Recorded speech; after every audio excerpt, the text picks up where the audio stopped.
दशबंधु निरीह स्त्री जीवन नेला राक्षस स्वामी। हाँ आज्ञा सुना चेन को भित्ति करी मारिदेला स्वामी। मो ना चगला नायक जे मरी सी मो भौणी हे ये कौन गोटे सुना चेन गोटे हजिला सुना चेन रू घर से सुना चेन सी रखी गोटे मिचुनार गोटे मैंने बाहन कर मारे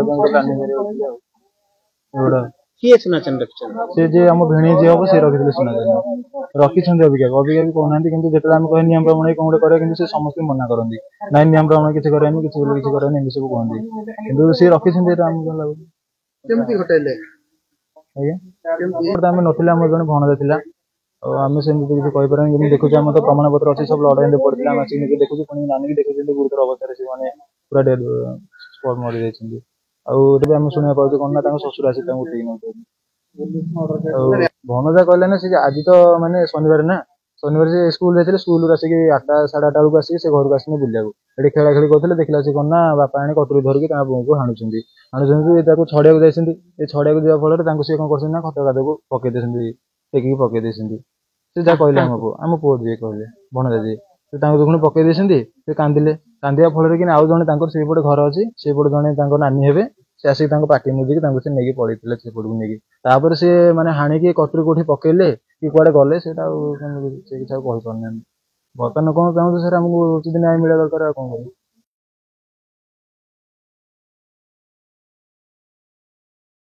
कर आज्ञा आगुरी एमती बहुत थर झगड़ा गंडगोल बहुत थर हुए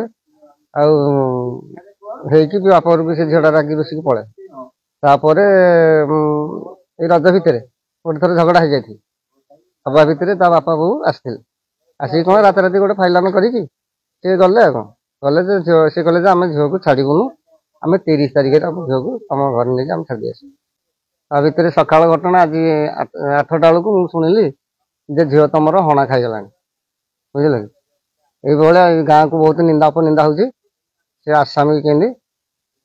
धरा जाओ धरिकी आगे फाँसी से भाया लोक बंचा उचित नुह।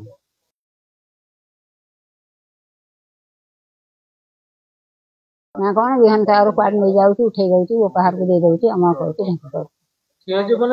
आज्ञा से कथा जदि होता कि मो पाहा पठेला कहीं मो पाहा पठे दी था आंड दुख कर खाई था मु बाबू दांडर भिखारी मुझे भिख आणिक मुहर दे था सत आज्ञा कि सी तो झुअर तो मुंडर बार पातिला पुअर तो मुंडर बार पातिला पिला देखु आज्ञा पिले एत वर्ष है यही आया मुझे हईता करी आपणकर मन पसंद आज्ञा मो गोटे जमी स्त्री झो आपण तार कौन राग थिला गोटे चेन टे हदिला से चेन सेकाशे हाणी